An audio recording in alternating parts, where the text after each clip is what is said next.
जब न ब्रह्मा थे, न विष्णु, न शिव। फिर वह कौन थे जो अंधकार के परे, समय के पार मौन की गोद में स्थित थे? क्या वह सदाशिव थे या नारायण, या दोनों एक ही हैं?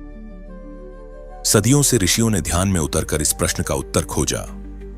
कुछ ने उन्हें सदाशिव कहा, जो साक्षी हैं, नित्य हैं, अपरिवर्तनीय हैं।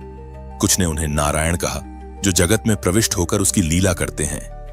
लेकिन जब एक शिष्य ने गुरु से यह प्रश्न पूछा, गुरुदेव, सदाशिव और नारायण, क्या वे दो हैं या एक? तब जो उत्तर मिला वह केवल शब्द नहीं था, वह एक ब्रह्म अनुभव था।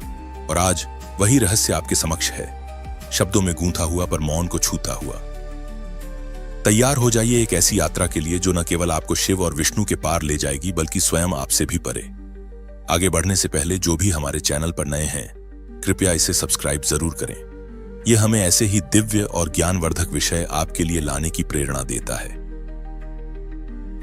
बहुत समय पहले की बात है, जब न तो आकाश था, न पृथ्वी, न काल की कोई गति थी और न ही तत्वों का कोई भेद। बस मौन था, शून्य था। और उस शून्य के भीतर भी एक चेतना थी, परम, नित्य, अनिर्वचनीय। न वह शिव थे, न विष्णु, न ब्रह्मा, न ही कोई नाम। वही एक सत्ता कालांतर में अनेक रूपों में प्रकट हुई। मनुष्य की सीमित बुद्धि ने जब उस असीम को समझने की चेष्टा की, तब उसे भिन्न भिन्न नामों और रूपों में जाना। कोई उसे शिव कहता है, कोई विष्णु, कोई आदिशक्ति, तो कोई परब्रह्म। भारत की सनातन परंपरा में यह भेद केवल दृष्टिकोण का है, सत्य का नहीं। परम सत्य तो एक ही है, किंतु उसे देखने वाले ने जैसे अनुभव किया वैसा नाम दे दिया। इन्हीं अनुभवों से दो महान दिव्य नामों की उत्पत्ति हुई, सदाशिव और नारायण। दोनों ही परम तत्व के दो अभिव्यक्त स्वरूप हैं, परंतु उनकी महिमा, कार्य, स्थिति और अनुभूति में सूक्ष्म अंतर है, जिन्हें केवल श्रद्धा या वाद से नहीं, बल्कि साधना और अनुभव से जाना जा सकता है। पुरातन काल में हिमालय की एक पवित्र गुफा में एक महान ऋषि वास करते थे। वे तप, ज्ञान और ध्यान की चरम अवस्था में स्थित थे। उनके पास एक युवा शिष्य आया, जिसने वर्षों से ब्रह्म ज्ञान की साधना की थी, पर अब भी कुछ रहस्य शेष थे। वह झुका, प्रणाम किया और विनम्र स्वर में प्रश्न किया, गुरुदेव, यह जो हम सदाशिव और नारायण कहते हैं, क्या ये दो भिन्न परमात्मा हैं या एक ही? और यदि एक हैं, तो फिर दो नाम क्यों? गुरु मुस्कुराए। उनकी दृष्टि गहन और शांत थी। उन्होंने कहा, वत्स, तू आज उस रहस्य को जानना चाहता है जिसे जानने के बाद झाता, ज्ञान और झेय एक हो जाते हैं। सुन, मैं तुझे एक कथा के माध्यम से इस परम तत्व का बोध कराता हूं। यह कथा नहीं, अनुभूति है, जिसे मैंने स्वयं अपने ध्यान में देखा, जिसे वेदों ने छिपा कर रखा, जिसे उपनिषदों ने प्रतीकों में बांधा और जिसे केवल मौन में अनुभव किया जा सकता है। गुरु बोले, प्रारंभ में कुछ भी नहीं था, केवल एक ही सत्ता थी, जो न देखी जा सकती थी, न सुनी, न सोची जा सकती थी। वह चेतना न पुरुष थी, न स्त्री, न जीव, न निर्जीव। वही अनाम सत्ता जब सगुण होने की इच्छा करती है, तब वह एक कंपन से युक्त होती है। यही पहली स्पंदना ही इच्छा शक्ति है, और इसी इच्छा से प्रकट होते हैं दो महान स्वरूप, सदाशिव और नारायण। सदाशिव का प्राकट्य उस स्थिति में होता है जब चेतना केवल होने की अवस्था में स्थित होती है, न कोई कर्म, न इच्छा, केवल स्वरूपा स्थिति। वे न ब्रह्मा हैं, न विष्णु, न रुद्र, वे इन सबसे परे हैं। वे वह हैं जो साक्षी हैं, जो न बनते हैं, न मिटते हैं। शिव पुराण में वर्णन आता है कि सदाशिव पंचमुखी हैं। ये मुख पांच कृत्यों को दर्शाते हैं, सृष्टि, स्थिति, संहार, तिरोभाव और अनुग्रह। लेकिन इन पांच मुखों के पार जो मुखरहित मौन है, वही सदाशिव हैं। दूसरी ओर, जब वही परम चेतना इच्छा करती है कि वह जगत की रचना करे, उसमें प्रकट हो, उसमें लीला करे, तब वह नारायण बन जाती है। नारायण, जिसका अर्थ है वह जो नर यानी जल में स्थित है, या वह जिसमें समस्त जीव स्थित हैं। नारायण न केवल सृष्टि में प्रविष्ट होते हैं, बल्कि उसका आधार बनते हैं। वे विष्णु रूप में पालन करते हैं, श्री कृष्ण रूप में उपदेश देते हैं, श्री राम रूप में धर्म को स्थापित करते हैं, और वासुदेव रूप में सर्वव्याप्त रहते हैं। वे अवतार लेते हैं क्योंकि वे लीला करते हैं। शास्त्रों में यह भी वर्णन आता है कि जब ब्रह्मा ने कमल में आंखें खोली, तो चारों ओर जल ही जल था। उन्हें न अपना स्वरूप झात था, न उत्पत्ति का कारण। तब उन्होंने देखा एक नील वर्ण पुरुष शेषनाग पर शयन करते हुए शांत चिरविश्राम में स्थित। वे ही थे नारायण। और जब ब्रह्मा ने प्रश्न किया, आप कौन हैं?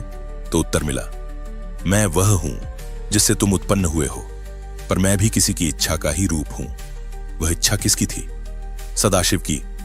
उसी प्रकार शिव को भी जब पार्वती ने पूछा कि प्रभु, आप ब्रह्मा से श्रेष्ठ हैं, विष्णु से परे हैं, फिर आप कौन हैं? तब शिव मुस्कुराए और उत्तर दिया, मैं सदाशिव का केवल एक अंश हूं। मैं रुद्र हूं जो संहार करता है, पर सदाशिव संहार से भी परे है, वह केवल है। वेदों और उपनिषदों में भी यह रहस्य गूढ़ संकेतों में व्यक्त हुआ है। नारायण उपनिषद कहता है, नारायण एवेदम सर्वम यद्भूतम यच्च भव्यम, यानी जो था, है और होगा सब कुछ नारायण ही है।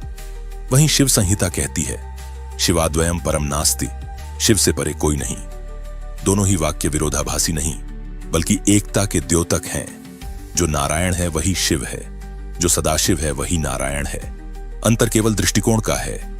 जहां नारायण सृष्टि के भीतर प्रवेश करते हैं, वहीं सदाशिव सृष्टि के साक्षी बने रहते हैं। नारायण की आंखों में करुणा है, लीला है, भाव है। सदाशिव की आंखें मौन हैं, स्थिर हैं, निर्विकार हैं। नारायण का हृदय समुद्र की लहरों जैसा है, भावुक लेकिन व्यापक। सदाशिव का हृदय आकाश जैसा है, स्थिर, शांत, परिपूर्ण। महाभारत में श्री कृष्ण ने अर्जुन को गीता में उपदेश दिया, अहम आत्मा गुणाकेश सर्वभूताशय स्थित। वे कहते हैं, मैं सबके हृदय में स्थित आत्मा हूं। वहीं शिव उपनिषदों में कहते हैं, सोहम, वह मैं हूं। यह वह और मैं का जो भेद है, वही सदाशिव और नारायण के बीच का सबसे सूक्ष्म अंतर है। नारायण अनुभव कराते हैं, मैं तुझ में हूं। सदाशिव अनुभव कराते हैं, तू ही मैं है। कई संतों जैसे आदि शंकराचार्य, रामानुजाचार्य और नाथ योगियों ने इन दोनों स्वरूपों को एक ही तत्व के रूप में समझाया है। संत ज्ञानेश्वर कहते हैं, शिव विणु ज्ञान, विष्णु विणु प्राण, यानी शिव बिना ज्ञान संभव नहीं और विष्णु बिना जीवन संभव नहीं। ज्ञान और प्राण दोनों ही परम तत्व के दो पक्ष हैं। आज भी जब कोई साधक हिमालय में ध्यानस्थ होकर भीतर उतरता है, तो वह अनुभव करता है कि उसके अंतःकरण में जो मौन है, वह सदाशिव है, और जो जीवन उसे बाहर कर्म करने को प्रेरित करता है, वह नारायण है।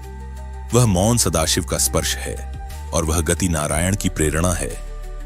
इस प्रकार यदि तुम सदाशिव की साधना करते हो, तो तुम निर्विकार, निःशब्द, ब्रह्मस्थित अवस्था की ओर जाते हो, और यदि नारायण की भक्ति करते हो, तो तुम प्रेम, सेवा और अवतार के मार्ग पर चलते हो। लेकिन दोनों ही मार्ग अंततः उसी ब्रह्म की ओर ले जाते हैं, जो किसी नाम और रूप में बंधा नहीं है। गुरु बोले, वत्स, अब तू समझा कि सदाशिव और नारायण में कोई द्वैत नहीं है। जैसे अग्नि और उसकी ज्वाला, जैसे सूर्य और उसका प्रकाश, वैसे ही सदाशिव और नारायण है। जब ब्रह्म मौन में होता है, वह सदाशिव है। जब वह लय में होता है, वह नारायण है। शिष्य की आंखों से अश्रु बहने लगे। वह मौन था, लेकिन भीतर एक क्रांति घट रही थी। वर्षों की साधना का उत्तर आज मिला था, शब्दों से नहीं, भावना से नहीं, बल्कि उस मौन से जो गुरु के वचनों के पार था। वह उठा, प्रणाम किया और गुफा के बाहर जाकर आकाश की ओर देखा। वही आकाश जो स्थिर भी था और गतिशील भी। वही आकाश सदाशिव था और उसमें उड़ता हुआ वह पक्षी नारायण।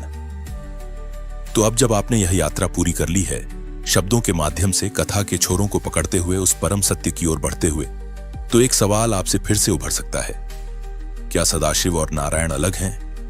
उत्तर अब शास्त्र नहीं देगा, कोई आर्षि या गुरु नहीं देगा। अब उत्तर आपके भीतर से आएगा। क्योंकि जब आप मौन में बैठते हैं और आपकी सांसें धीरे धीरे शांत होती हैं, तो आप अनुभव करते हैं उस अदृश्य उपस्थिति को, जो न शिव है, न विष्णु, न शब्द है, न विचार। वह बस है। कभी वह आपके भीतर बैठे साक्षी की तरह आपको देखता है, वह सदाशिव है। कभी वह प्रेम बनकर आपके भीतर उमड़ता है, करुणा बनकर आपकी आंखों से बहता है, वह नारायण है। और जब दोनों का भेद मिट जाता है, जब भीतर केवल एक ही अनुभव रह जाता है, सोहम, मैं वही हूं, तब आप जान जाते हैं कि सदाशिव और नारायण कोई बाहर के देवता नहीं, बल्कि आपके अपने ही दो रूप हैं। इसलिए जब अगली बार आप ओम नमः शिवाय कहें या ओम नमो नारायणाय, तो जान लें आप किसी और को नहीं, स्वयं अपने अनंत दिव्य स्वरूप को प्रणाम कर रहे हैं। और यही है वह परम रहस्य, जिसे जानकर न कुछ शेष रहता है, न कोई प्रश्न उठता है, बस मौन रह जाता है। और उस मौन में ही सच्चा ब्रह्म है। अगर आपको हमारा कंटेंट पसंद आया हो, तो कृपया इस वीडियो को लाइक और शेयर करें। और अगर आप हमारे चैनल का और भी समर्थन करना चाहते हैं, तो कृपया सब्सक्राइब करें और बेल आइकन